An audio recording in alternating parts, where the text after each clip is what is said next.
जय माता दी। प्रिय माताओं और बहनों, आप सभी को नवरात्रि की ढेर सारी शुभकामनाएं। आज हम आप सभी को नवरात्रि व्रत कथा की एक अलौकिक कथा का श्रवण करने जा रहे हैं।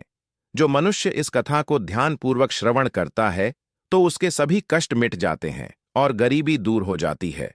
तो आपका ज्यादा समय नष्ट न करते हुए हम इस कथा को प्रारंभ करने जा रहे हैं। एक बार कैलाश पर्वत पर देवर्षि नारद जी भगवान भोलेनाथ के चरणों में उपस्थित हुए। उन्होंने हाथ जोड़कर कहा, हे महादेव, आप तो त्रिलोकीनाथ हैं, सबके कल्याणकारी हैं, परंतु मुझे एक संशय है। संसार में अनेक लोग नवरात्रि का व्रत करते हैं, माता दुर्गा की आराधना करते हैं। कहते हैं कि इस व्रत से सबसे दुखी और निर्धन भी सुखी हो जाता है। कृपा करके मुझे वह पौराणिक रहस्य बताइए कि यह व्रत इतना प्रभावशाली क्यों है। भगवान शंकर मंद मंद मुस्कुराए और बोले, नारद, तुम्हारा प्रश्न बहुत उत्तम है। ध्यानपूर्वक सुनो। एक बार यही प्रश्न ब्रह्मलोक में भी उठा था।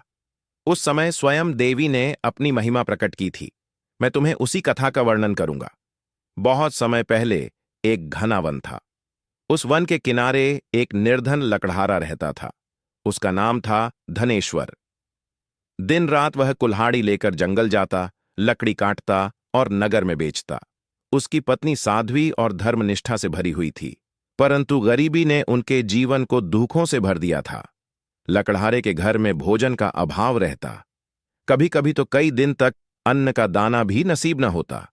उस समय उसके मन में बार बार यही प्रश्न उठता, हे ईश्वर, मैं इतना परिश्रम करता हूं, फिर भी मेरे जीवन में सुख क्यों नहीं। एक दिन लकड़हारा जंगल में लकड़ियां काट रहा था।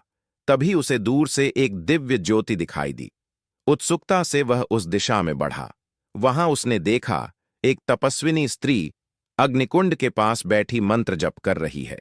उसका स्वर मधुर था और चारों ओर दिव्य प्रकाश फैल रहा था। लकड़हारा भयभीत होकर बोला, माता, आप कौन हैं? यह कौन सा अनुष्ठान कर रही हैं? तब वह दिव्य स्त्री बोली, वत्स, मैं दुर्गा की उपासिका हूं। यह नवरात्रि व्रत है। इस व्रत को करने वाला मनुष्य निर्धनता, रोग, शोक और संकट से मुक्त हो जाता है।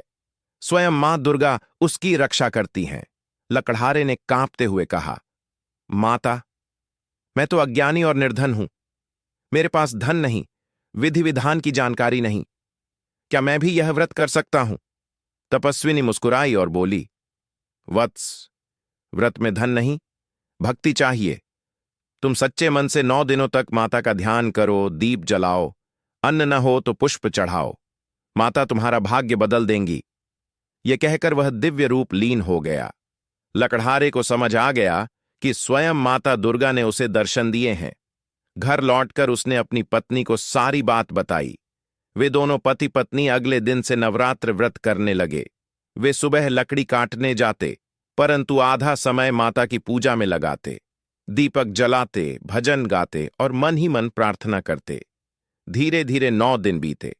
अष्टमी के दिन लकड़हारे ने संकल्प किया, हे मां दुर्गे, मैं निर्धन और साधारण हूं, परंतु आजीवन आपके व्रत का पालन करूंगा।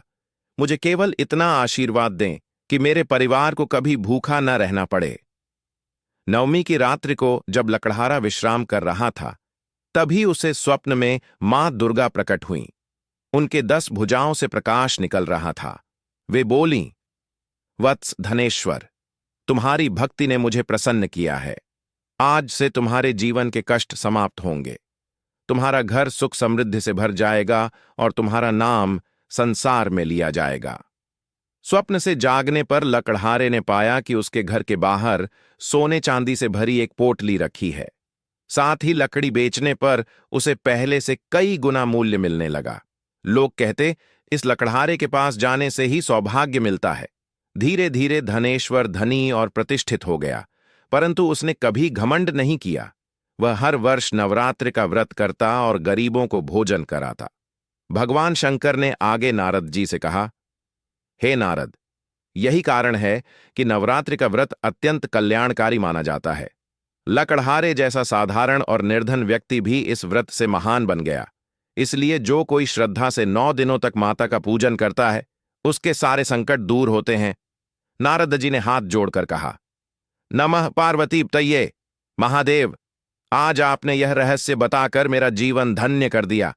अब मैं यह कथा तीनों लोकों में प्रचारित करूंगा ताकि हर जीव नवरात्रि व्रत का महत्व जान सके।